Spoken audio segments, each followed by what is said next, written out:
Bueno, necesito sacarme esto de la cabeza de una vez. Todo lo que voy a decir a continuación es con muchísimo respeto a Antonio Malpica, quien de hecho es uno de los autores que más he leído en toda mi vida lectora, si soy sincero. Sin embargo, la saga de El Libro de los Héroes me dejó con un sabor bastante extraño en la boca. La verdad es que he estado viendo videos al respecto de esta saga. Sé que hay mucha gente que adora la saga y no es mi intención decir que la saga es mala. De hecho, todo lo contrario, me parece una historia bastante buena. Pero mi problema es con dos detalles en particular. Al momento de yo estar buscando otras reseñas para justamente ver si todos tenían el mismo sentimiento que yo tenía o alguien más compartía el mismo sentimiento que yo tenía, lo cierto es que sí, hay gente que tiene la misma opinión, hay gente que comparte mi sentir, sobre todo del último libro, pero la verdad es que esas reseñas se quedan en, bueno, no les voy a dar spoilers, simplemente el libro es tal cosa.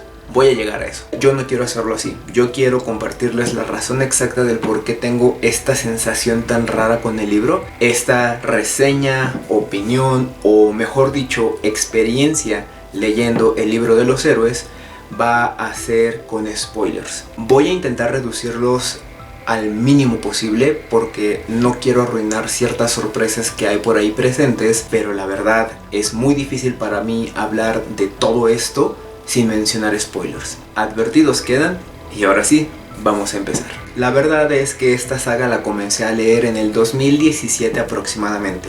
Un booktuber al que le encantaba el terror me dijo, mira, este autor mexicano te va a gustar porque habla de demonios, porque habla de monstruos en la Ciudad de México y yo creo que te puede interesar. Agarré el libro, me lo prestaron, lo leí y me encantó. Después, en otras plataformas como lo son... ¿cómo se llama esa plataforma de libros? No recuerdo, se los voy a estar poniendo por acá, pero compré la suscripción. Los libros estaban allí para ser escuchados en audiolibro y los escuché en audiolibros. Compré el segundo libro porque me gustó mucho escucharlo en audiolibro y ese libro está perdido. Sé que lo presté, no sé si me lo regresaron y si me lo regresaron seguramente está en la librería de mis papás, no sé. El punto es que esta saga la campechaneé entre libros físicos y audiolibros. No terminé de leer la saga en audiolibros y terminé de leerla justamente en digital, en mi Kindle. Sí, fue bastante tedioso y no sé si fue mejor haberla leído, hablando específicamente del último libro, o si hubiera sido mejor escucharlo. En fin, vamos a empezar. Es un resumen muy breve de todo lo que ocurre en los libros. Empiezan los spoilers. 7 esqueletos decapitados. Todos conocemos la historia, o al menos quienes seguimos a Antonio Malpica e incluso quienes no. El título es bastante literal. Tenemos a un desvividor en serie que está entregando los cuerpos de las víctimas a sus familias sin el cráneo.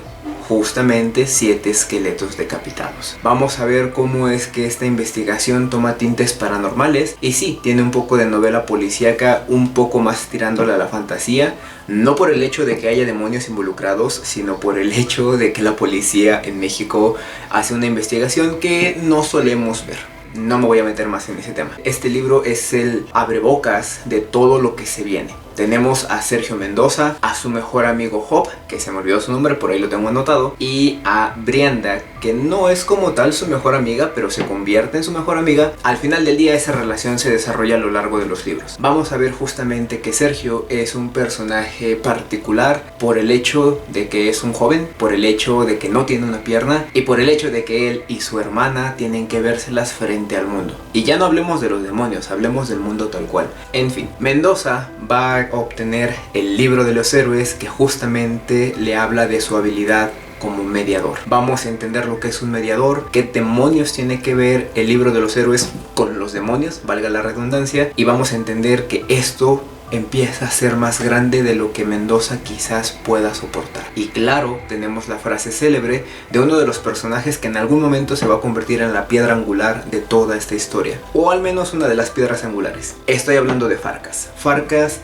contacta a Mendoza por un interés muy particular que veremos a lo largo de todos los libros. Nocturno Belfegor, un poco más de lo mismo. Tenemos más desvivimientos en serie, pero ahora relacionados a la música. Dejamos de lado México para irnos fuera del país y vamos a ver que así como hay demonios, también hay más héroes. Y me encantaría decirles que las cosas son tan fáciles como voltear y ver que hay 10 demonios y a la par hay 10 héroes. Lo cierto es que ser un héroe implica muchísimo más que simplemente ser un demonio, sea lo que sea que eso signifique si no tienes el contexto. Y así como tenemos a muchos demonios, también hay una jerarquía. Por primera vez en toda la saga, si no me equivoco, vamos a conocer el nombre de Odak. Odak es el señor de los demonios, es el dirigente de estas hordas que están poco a poco gobernando el mundo, y vamos a tener un primer acercamiento a este personaje y vamos a ver cómo es que el interés de este personaje se centra en Mendoza y su habilidad como mediador. Hay que decirlo, no es un mediador cualquiera. Libro 3, El llamado de la estirpe. Un libro que a muchos les genera opiniones encontradas, porque hay quienes dicen este libro fue mero trámite, fue una forma de ir muy lento en la historia. Para mí en lo particular me parece que explica muchas cosas y que justamente es esto que nos va a poner en contexto de todo lo que ocurre alrededor de demonios, de héroes e incluso de la propia estirpe de Mendoza. Básicamente la historia nos mete un poco más de fondo a toda esta situación de héroes contra demonios y qué demonios es el libro de los héroes. Y justamente aquí es donde entra mi coraje con esta saga. Justamente en esta tercera parte tenemos a Farkas, una vez más, quien hace contacto con una persona del pasado de Mendoza, y justamente esta persona también conoce el secreto de los héroes. Vamos a ver que están hablando, que intercambian opiniones, que están viendo qué hacer con este niño que al final de cuentas ha resultado ser una sorpresa para todos. Y en esta pequeña plática hablan sobre el señor de los héroes y comentan, palabras más, palabras menos, que no creen que el señor de los héroes aparezca en esta vuelta del tiempo. Desde ahí se me plantó una semilla la cual no fue satisfecha y al menos para mí no germinó de la mejor manera posible. Si queremos un poco más de contexto sobre esta situación, les voy a dar más spoilers, advertidos fueron. Llega un momento en el que Farkas se sorprende al ver que Sergio sobrevive en esta aventura. Después de todo lo que le pasa a Sergio en este libro, que es muchísimo, Farkas se sorprende de que haya sobrevivido e incluso le comenta a Mendoza, bueno, es que las otras opciones eran que tú te murieras, que la persona a la que salvaste también se muriera o que todos se murieran, pero en esta ocasión lo hiciste bien, como si ya hubieran vivido esto. Esa fue la idea que se me quedó. Ignoro si de verdad lo dijeron así, ignoro por qué se me quedó esa idea tan clavada en la cabeza, porque yo tengo la idea de que sí pase, y este libro lo leí hace ya casi un año, entonces tampoco lo tengo muy fresco, pero de verdad que es una idea que me ha estado dando vueltas una y otra vez, y de hecho por eso grabo el video, porque este video justamente era con el que yo quería regresar al canal. El punto es que Farkas pareciera que conoce los eventos de la vida de Mendoza como si ya hubieran sucedido.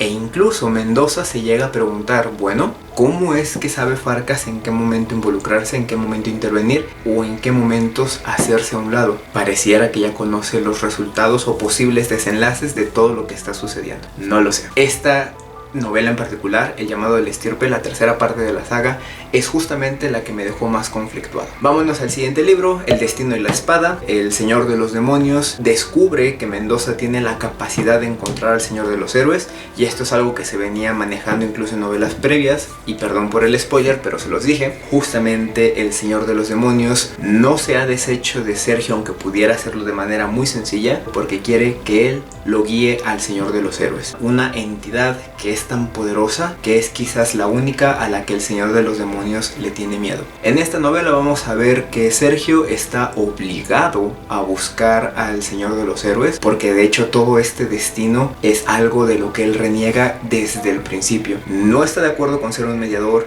detesta la idea de enfrentarse a los demonios, pero aún así sabe que es su deber y no puede renunciar a él.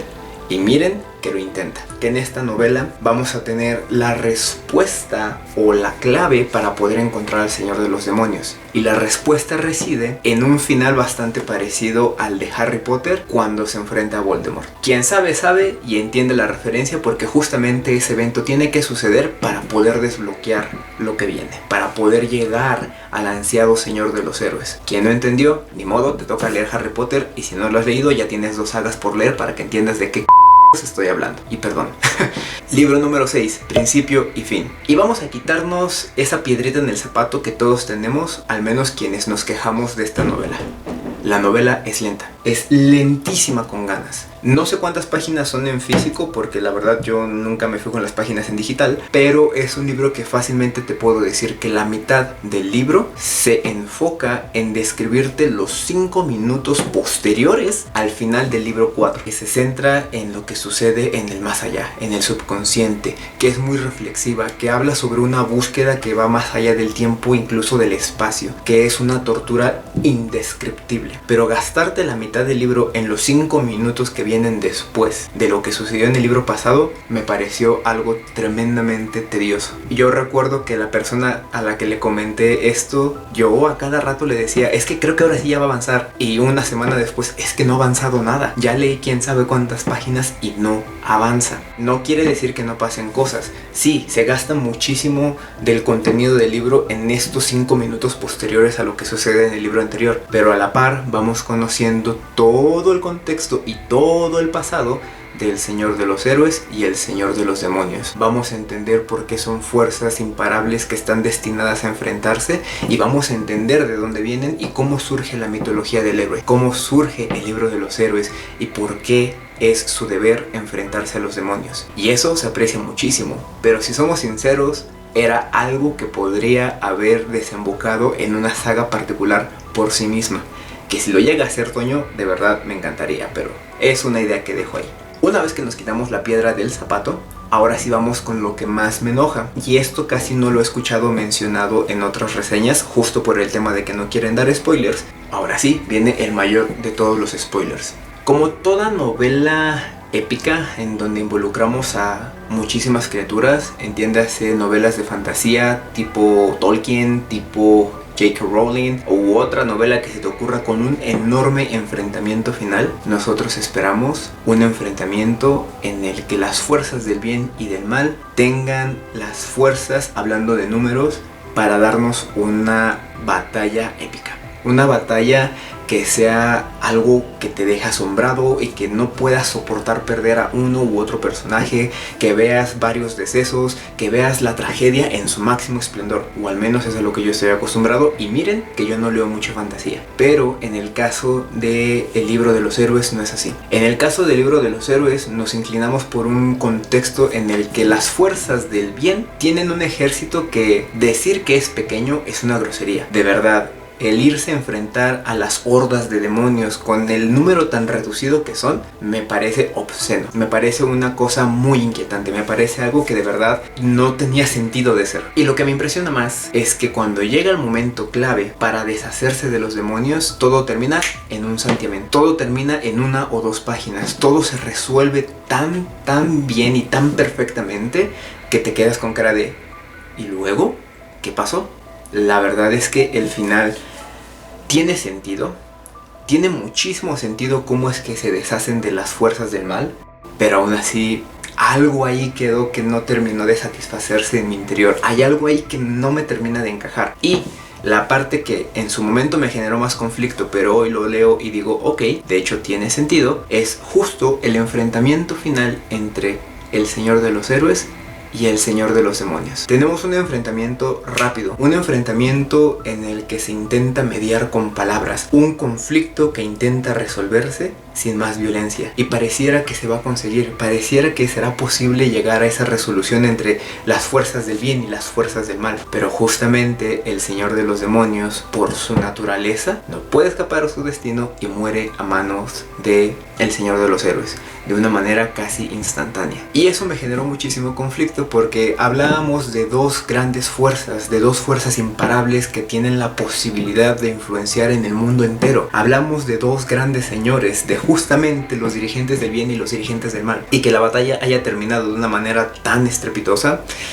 sí me dejó pensando. Fue un enojo que sentí en su momento después de leer todo el relleno del 5.º libro, después de pasar por todo lo que pasa junto a Sergio y junto a Job y junto a Guillén y junto a todos los que se involucran en esta historia, y ver que ese final era tan repentino, sí, me enojó. Pero justo después la persona que me estuvo soportando mientras leía esta novela me dijo, pues es que tiene sentido. Cuando tú hablas de un gran personaje que tiene un poder tan grande, a veces es tedioso verlo batallar, sí, justamente no poder con otro villano que tal vez no es tan fuerte como él. Y dije, ok, de hecho tiene sentido. De hecho, la resolución misma, incluso con palabras entre estos dos personajes, tiene muchísimo sentido. Lo pensé desde este otro enfoque y sí, justamente el Señor de los Demonios y el Señor de los Héroes no son más que otra representación de lo que podríamos decir el bien y el mal. Y podríamos meter un montón de cosas respecto a teología, respecto a la moral, respecto a la ética, la humanidad, la sociedad y lo que se les ocurra. Podríamos hablar de esto durante horas. De verdad, el libro se presta mucho para eso. Pero creo que no es el punto de lo que quiero decirles el día de hoy. El punto de lo que quiero decirles el día de hoy es que, a pesar de que es uno de los autores que más respeto y que más me gustan, esta saga, que de hecho es la más representativa del autor, no me gustó porque no me dio aquello a lo que estoy acostumbrado. Pero hoy, después de casi un año de haber terminado esta saga, digo, bueno, pues es que de hecho el final es nuevo, es refrescante si tú lo quieres ver, es algo bastante interesante y que tal vez no me da esa epicidad que estaba buscando, pero me da una resolución satisfactoria a todos los problemas que Sergio tuvo que atravesar para llegar a ese momento. Y tanto es así que les puedo asegurar que desde el primer libro se sienta la expectativa de lo que va a suceder al final. Simplemente no es tan obvio. Y eso sí es algo que aprecio de la saga. Eso es algo que le reconozco a Toño, que a lo largo de toda la novela va dejando semillitas que poco a poco tienen sentido, a excepción de esa que les comenté, donde no tengo idea de si en algún momento fue intención de Toño dar a entender que esto podía tener una implicación de viajes en el tiempo o loops temporales, no lo sé. A mí me lo dio a entender, o al menos yo lo entendí así. Y si estoy mal, pues díganmelo por favor. Pero bueno, ya sacado todo este coraje, puedo decirles que sigue siendo uno de mis autores favoritos. Y eso es algo que no se puede decir de cualquier autor. Cuando un autor no te da aquello que quieres, es fácil caer en el ya no lo voy a leer, es fácil caer en el ya me desespero, es fácil decir no, ya, hasta aquí llego. Pero en el caso de Toño no es así, porque yo sé que en otras historias me va a hacer llorar, como lo hizo en Más Gordo el Amor, y me va a sorprender con tantas historias como libros tiene. Es un autor que, pese a que no me dio lo que quería, sigo respetando y sigo admirando muchísimo. Y pues bueno, después de todo este coraje, después de toda esta verborrea, ahora sí, dejo que se vayan en paz. Muchísimas gracias por acompañarme el día de hoy. Y pues nada, cuídense mucho, les mando un abrazo y por favor coméntenme qué les parece esta saga. Yo sé que allá afuera en BookTube México hay muchísimas personas que ya leyeron esta saga y que de hecho les gusta bastante. Díganme en qué estoy mal, qué es lo que no vi.